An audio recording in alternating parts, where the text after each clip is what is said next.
This is the interview that Briahna Joy Gray had with Marianne Williamson. There are two parts of this interview I want to focus on because this actually is going to lead into the next story, which is the Cornel West hit piece. We're going to get into that. I think we need to start asking some questions in reference to where are we going, right? So I think the mistake that was made after Bernie 2020 is we didn't really ask that question. If we did ask it, we didn't get an answer. And people were just scrambled all over the place. So I think we need to ask the question in reference to those that support these left political positions, which I do. Where are we going? And I'm asking that question because in this first clip here with Bree and Marianne, she's going to ask Marianne a question in reference to who is she going to support if it comes down to Joe Biden, Cornel West, and Donald Trump. Who would you support? And I think people need to hear this. If you haven't seen this interview, I think you need to hear this because this is what worries me. What worries me is this idea that we have people running on progressive policies, but in the end, if they don't win, it's almost like that's it. That's just the end of it. People just cave. Like there's nothing else after that. And I think a lot of us went through that through the Bernie move. Like after Bernie, decided to step down in 2020, he decided to not continue his campaign. There was nothing else in reference to the progressive movement. There was no path. There was no guide. Like nobody knew what to do. And if that's the way it's going to be, if it is going to constantly be, I am going to run on these progressive policies, but if I lose, we just got to go with the establishment, go with the flow, then there's no point of trying to have any type of progressive movement because you can't take that energy and just funnel it into the establishment. And that's what's happening. And that's why, part of the reason why DSA has been moving to the right, the squad have been moving to the right, because that's what's been happening. Let's get into this discussion here.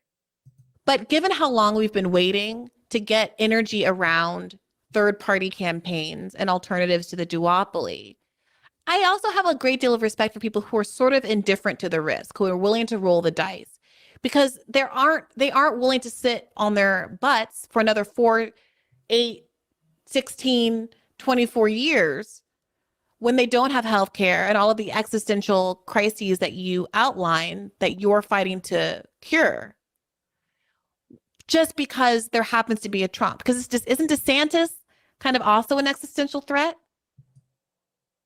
So this is a good point. There will always be a Trump. It may not be Donald Trump himself, but there will always be another one. And I think, especially going forward, are you kidding me? There's always going to be one. And if there's always going to be one, then when do you actually build the movement? Not this time. We can't let the Trump win. You got to go ahead and vote for a Democrat establishment. That could happen 10, 20, 30 years. So at some point, when is everyone going to walk away from this system? That's the question that I have. I want you to hear what Marianne's going to say here. Worse. And he's a young man. Mm-hmm. I was very chagrined to realize how young he was and that he's fully in my dating pool. Yeah. No, he's a dangerous man. No, but the whole point is that we don't even have to make that choice right now because you have a candidate who represents the things that theoretically leftists say they want, who is running. So, and what happens if this leftist candidate, i.e. myself, does not win the nomination? or unless maybe some other progressive is going to come in and also runs, whether it's me, whether it's some other progressive. Bobby Kennedy certainly is not a progressive. Right now, it seems to me, shouldn't the effort be, unless you feel just like listen, if people feel, no, I'm not going with it and I'm just going to support Cornel, that's their right. This is America. People should do what's in their own conscience. I would point out, though, that you can support at this point me and Cornel because I'm running as a Democrat and he's not. But see, so here's the problem. This piece back here, this is something I want to point out. Cornel, that's their right. This is America. People should do what's in their own conscience. I would point out, though, that you can support at this point me and Cornel because I'm running as a Democrat and he's not. So here's what I want to say. When she says if people want to support Cornel, that's their right. Here's the problem. We don't need the candidate that is running on the progressive issues, running through the Democratic Party. We don't need that candidate to say, if that's what you want to do, that's fine. We need you to tell voters that they need to then in turn back up the other candidate that is running on the progressive issues. This is very important. This is very important, guys, because we can't have this happen again where Bernie Sanders 2016, that's it, I'm out, vote for Hillary Clinton. Bernie Sanders 2020, not going to be me again, vote for Joe Biden. You see this, all this does is stall any type of real progressive movement. It gets stalled every time because the person who is running on the progressive policies doesn't want to tell you that you should not support the establishment. So if Marianne doesn't come forward and say, okay, guys, I'm not going to win this. You need to support Cornel West because he is running on Medicare for all. He is running on, canceling the war empire. He is running on the issue about student debt. He is also, like Marianne, running on reparations. That needs to happen. And I feel like people need a leader. People need a leader. They need someone with that voice to say, vote for the candidate that is running on those progressive issues. They need someone to say, do not support Joe Biden because he is continuing the climate catastrophe, okay? They need someone to say that. Yes, he's done some things in reference to legislation, in reference to climate reform, but he's also done some things that he's doing right now. He's drilling. He's still drilling. And putting measures in legislation, approving measures in legislation that still gives Joe Manchin the ability to poison the climate still. So we need someone to say that. And I say this because Bernie Sanders did not say that. He told you to do the opposite both times. In the revolutionary political movement, it dies every time you do that. Let's go on. Right now, if you do think that there's any hope within the Democratic Party, then I think the conversation should focus on where we are now. There is a Democratic progressive running, and takes us back to that erasure. We're talking theory, when to me, maybe because I am that candidate, I'm like, why? The conversation I would like to see focus on what we can do actually to replace the neoliberal as the Democratic nominee in 2004. Then you're going to have a really interesting campaign. Then let Cornel and me go at it. That'll be fun. But that's not going to happen. Marianne knows that this is not going to happen. Bebel says, Sabby, we don't need anyone to do anything. We need to demand and keep a movement going. Right. But the problem is, Bebel, is like, that's not what's happening. That's not what's happening. That's the problem. And we've seen this time and time again. Roger Meadows talks about this a lot.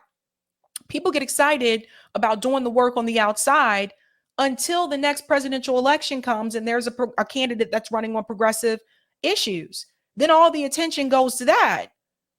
And then it's like when that candidate loses, and Marianne will lose, not necessarily because of any fault of her own, but because the DNC is never going to let her win. We all know this. We've been through this multiple times before. So Marianne knows that. She knows that's not going to happen. So why not come forward right now and just say, yes, I will support Cornel West because he is the other candidate that is running on reparations and is running on Medicare for all and is running on dismantling the war empire. Yes. Why not just come forward and say that? Let's continue. Yeah, I mean, I think that what you described, the plan to vote for you in the primary, and then should you not win, vote for Cornel. I mean, I'm not saying to do that, by the way. I'm just saying you have both. Yeah. But Marianne, I think that if you, again, I'm not trying to, I know that there are implications potentially for access to the debate stage and all those kinds of things for if you clearly don't say, I'm going to vote for the nominee. That's not what's keeping the DNC from, the DNC's refusal to let us debate at this point has nothing to do with that. Right. Well, that's what I was going to say. So at this point, it's like, what is there to lose from saying, look, if I lose, I will be endorsing Cornel West. Like, I would vote for Cornel West. I don't know if I would. I don't know. What do you mean you don't know if you would?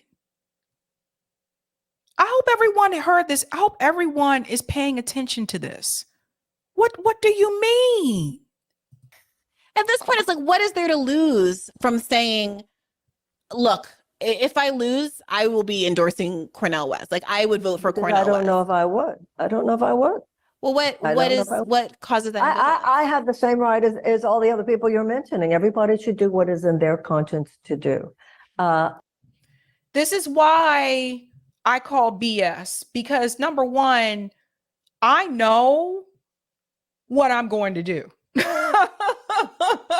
Like, I'm not going to sit here and say, I don't know if I would support Cornel West. I mean, if she's telling you that she doesn't know if she's going to support Cornel West, that means that she's considering supporting Joe Biden. And the point that I want to bring home is this. If you believe that we should have Medicare for all, if you believe that we need to fix this issue with student loan debt, if you believe in the economic issues that she's running on, she's complaining about the economy a lot, why in turn would you say you don't know if you would vote for Cornel West when he has some of those same things on his platform? Cornel West is actually to the left of Marianne when you look at the war empire. So this to me tells me it's not about the policies. You see, when I voted for Bernie Sanders, I voted for Bernie because of the policies. But if it's really about the policies, then why don't you know if you would support Cornel West? Then that tells me if you're even thinking about considering Joe Biden, then that tells me for Marianne, it's really not about the policies. It's about continuing to stay in and uplift and uphold the Democratic Party. If it's issues with the establishment, if it's issues with the economy, which she's talked about oftentimes, why would you vote for the person who caused those issues and is continuing to do so and is not going to give everybody health care, said he would veto it? Why would you support that person? If Medicare for all is that important to you, why would you vote for the candidate that is against your own interest? This was painful. This part right here, it was painful to hear. Because it's just like, what do you mean you don't know? Let's go back a little bit. Here we go. I have the same right as all the other people you're mentioning. Everybody should do what is in their conscience to do. But Marianne, this is the same argument that people are wielding, that you're saying that that in defense of your campaign, that like on the facts of the matter, your policies are more aligned with the Bernie policies, more aligned with progressive policies. So Yep. folks should go ahead and vote for you if they are in fact a progressive. If it comes down to Cornel West and Joe Biden, isn't it plain that progressives should vote for Cornel West? It's plain if you look at it one way, and if you look at it another way, it's not. Life is it's like there are many, many angles of that conversation, and they're difficult. Going back to, I respect where every person lands on that. I respect where every person lands on that. I remember I was living in. But if you respect where every person lands on that, then why are you running? Why are you running as, let me let her finish here. In Michigan in 2000. If Michigan hadn't been Michigan, I would have voted for Ralph Nader. But because Michigan was Michigan, I voted for Gore. And if it had been a state where it didn't matter, I would have voted for Ralph Nader. Every person has to make their own decision. Ralph Nader, oh my God, Al Gore still lost. And the thing is like, then in other words, what Marianne is telling you is that at the end of the day, she's still going to support the establishment, even though she's telling you to go against the establishment. This is not going anywhere. So I ask this question again. Where are we going? Because if the end result is going to be support this progressive candidate, but when they lose, still support their establishment opponent, then what's the point?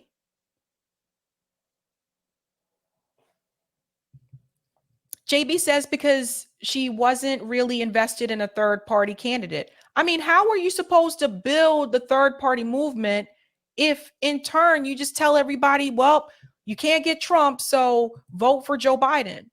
And this will never end. This cycle will constantly repeat itself. I don't get it, man. I'm sorry. I don't get this at all. Where it didn't matter, I would have voted for Ralph Nader. Every person has to make their own decision. I'm not telling other people how they should vote. What I am saying people should do theoretically who are leftists is to recognize that there is a leftist campaign here. Yeah, recognize there's a leftist campaign, but then in the end, you're going to want those people to recognize that they need to vote for Joe Biden. Now, here's the second part, another clip that I want to share. This is in reference to Medicare for all. Okay, so listen to this. Because again, this is a big one, right? This is kind of like a litmus test for those who are leftists, right? It's, do you agree that we should have Medicare for all? You mentioned Medicare for all a little while ago, and I recently talked to Bhaskar Sankara of Jacobin Magazine, founder of Jacobin Magazine, about why it feels like there is less of an emphasis on what was the flagship leftist policy priority in 2020 and 2016. I don't know. Because of what just Marianne just showed you guys. See, this is what I wanted to point out. The reason why that interest isn't there as much anymore is because the person who was leading the movement was a political candidate and was also a politician. That was the person leading the progressive movement. And that person, when they suspended their campaign, they walked away from the movement. So all that energy just kind of died. You know, there was a little resurgence of it again around Force the Vote. But then after that, it just kind of caved. Without Bernie Sanders kind of telling people where to go and how to move, people didn't know what to do. So people just started going all over the place. You know, it's like walking into a dance club and it's that moment where the lights come on and people just scatter. People were all over the place. So I think that how can we expect people to still be that passionate about Medicare for all when the person who was leading that walked away from it? And when Bernie walked away from it, the squad walked away from it, and everybody else just kind of like, well, I guess this is it. Understand the left. I don't understand how the word perseverance doesn't factor in more. 1 in 4 Americans live with medical debt. 18 million Americans cannot afford to fulfill the prescriptions that their doctors give them. 68,000 Americans die every year from lack of health care. People are rationing their insulin. 85 million Americans are underinsured or uninsured. People are putting GoFundMe pages on the internet in order to pay for life-saving operations for themselves and their children. How can you just drop this? Yeah. How can you just drop this? It's an interesting psychological pivot. But Marianne, in a sense, you're kind of dropping it too. If you're telling people that you don't know if you would vote for Cornel West, that's the only other person that has Medicare for All as part of his platform. So in a sense, Marianne is dropping it too. This is what I'm talking about. Like, it's a no-brainer for me. Like, I know what policies I support. Those are the people I will vote for. The policies I support. And it's just, why would I vote for someone who doesn't support that? I don't know, man. And I've been really trying to understand it, in part because I was so interested in how we got to a place where suddenly you were allowed to care about that, right? Like something I often said about Bernie 2016, when I was, an anonymous human being affected by the movement shift like everybody else, was that it felt like my kind of amorphous personal ideals had never really been validated in a serious mainstream way.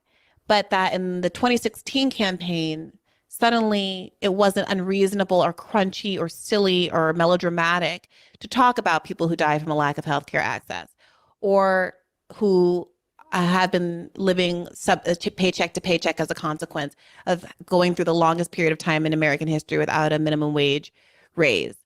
All of those kinds of things, I mean, they get kind of said in like liberal left circles, but to actually have an expectation that a politician, a presidential candidate would actually be invested in those issues, no matter how popular they were, it felt almost embarrassing.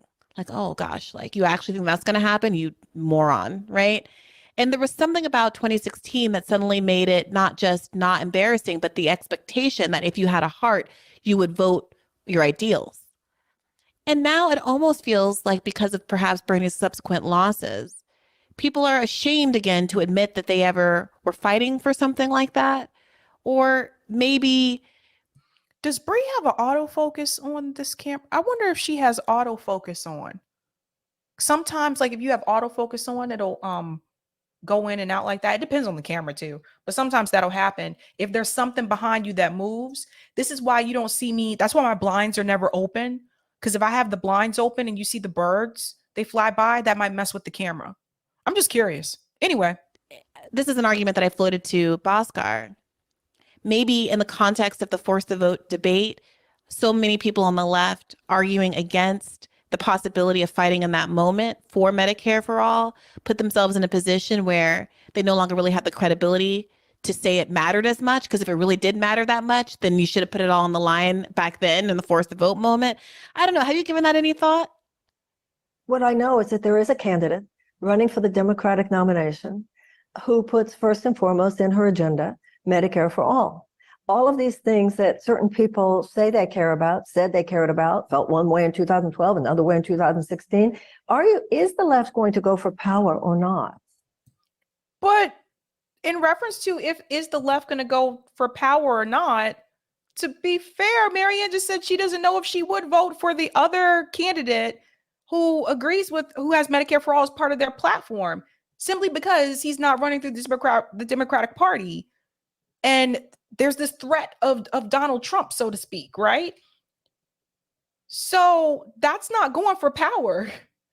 If you just cave and say, okay, well, we can't get Trump, I'm going to vote for the Democrats, that's not going for power.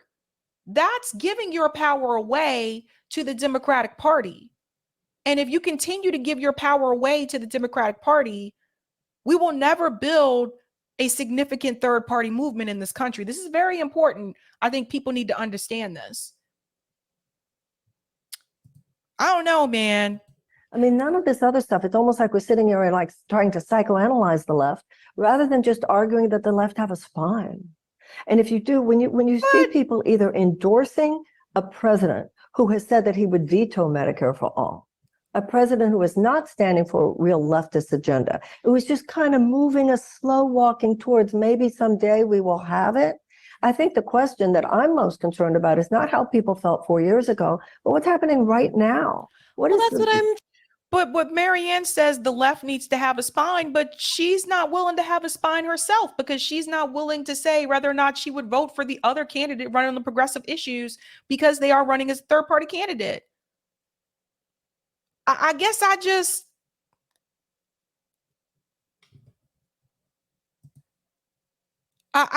I feel like there's contradiction.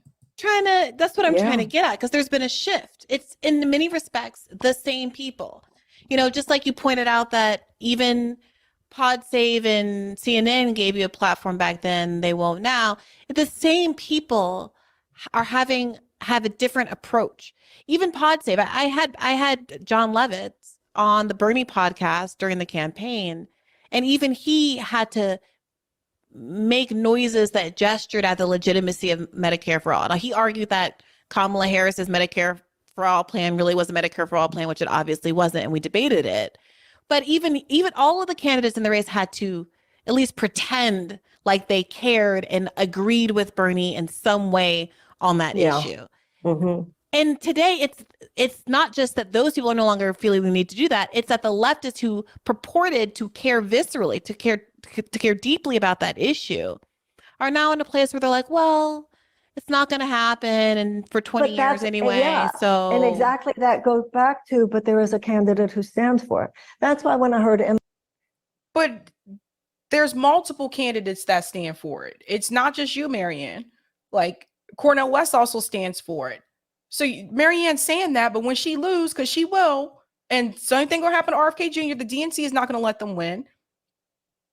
She don't even know if she could tell you to vote for the candidate that does support Medicare for all. That's the part that's really weird to me. Vigeland said, well, I think our candidacy is overrated. This isn't about me personally. This is about the fact that you actually do have a candidate standing for those things. And there's this, I almost get the feeling people are like, yeah, we want those things, but I just wish it wasn't her. But if they're saying they just wish it wasn't you, it's probably because you sound flip-floppy. You don't sound confident in your position. You know, you don't sound like you are grounded and confident in your position, where you stand, and what are you going to do. It just kind of sounds wishy-washy. And I think that's a big part of the problem. I guess I don't know, man. My advice to all of you is, I guess, I know what I'm doing. I know what I'm doing. And my thing is like, if we continue the cycle, nothing is ever going to change.